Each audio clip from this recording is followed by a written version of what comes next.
So, today we're looking at online scams to help you be more aware and stay safe online. Okay, on with our top tips. Number 1, is it too good to be true? I can often be found browsing sites like Hot UK Deals for a bargain. Love a bargain. It's worth remembering though, that if something seems too good to be true, then it might be not true. The really great deals don't usually come to you. Why spend money advertising for a really fantastic deal? You'll find the deal yourself. For this reason, I'm always wary of adverts in places like Facebook. There's been quite a few adverts for products on there where they simply stole the image from a genuine product and they send you some cheaply made alternative. This also applies for money-making schemes. You'll see lots of adverts online claiming you can earn thousands of pounds working from home.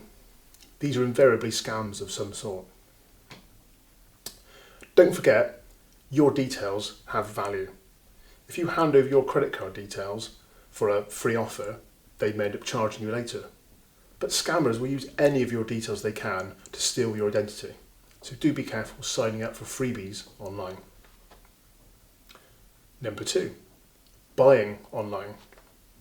Okay, so we decided to pull the trigger and we're going to go ahead with a new online purchase from a company that's new to us. How do we know they're a genuine, trustworthy place to do business? Well, as always, we'll be careful clicking links. We should always do this when following links in emails and adverts. The internet is a crazy place at times, and it's hard to know if that link you clicked will take you where you really think you're going. With that being the case, we've got another video you can watch on that subject, which is over here probably.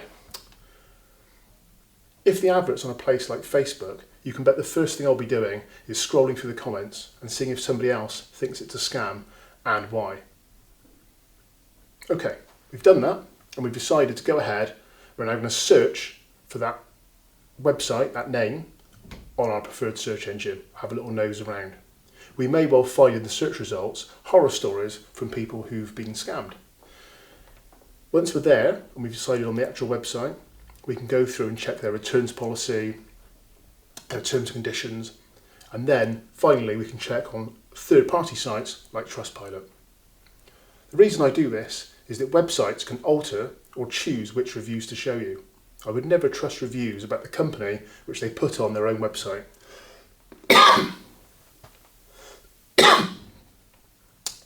Moving on to number 3, protecting your information. This is a simple one. We've already mentioned the importance of your contact and credit card details. That goes for everything else about you, particularly if you weren't expecting to be asked for them. Scammers love phoning people up and saying things like, "Hi, we're doing work in your area. We think we may have slowed down your internet.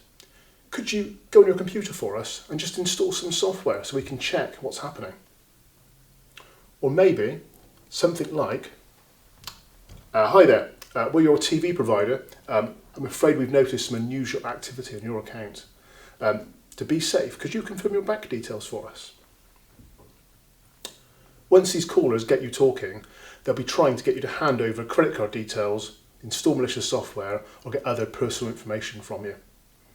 Generally speaking, these callers will give themselves away by not naming the company they're calling from and just saying, "I'm your TV provider," rather than Sky or BT.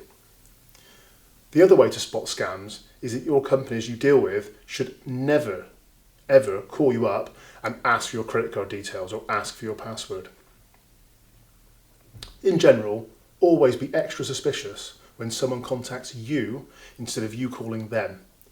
Maybe offer to give them a call back on a number that you can obtain from the official app or website. Number 4, friends and family. Sadly, there are lots of scams out there, and one of the scams is using our personal connections to trick us. With so many people using online messaging systems, it's become very simple for bad guys to hack one account and use that to attack a person's friends and family. Sadly, we've seen lots of people scammed out of money when someone they know has explained they're in a dire situation and they need help fast. It's a really effective technique because they use your care and decency against you. So if you do receive a message like that from someone that you know and it seems weird, or out of character, don't engage immediately. Some of these scammers are very good at responding to what you say. Instead, contact that person directly. If you can get them on the phone and hear their voice, all the better. You may find out that panicky message, they just don't know nothing about it. On to number 5, two-factor authentication. Two-factor is when we use two types of proof that we should be allowed to access something.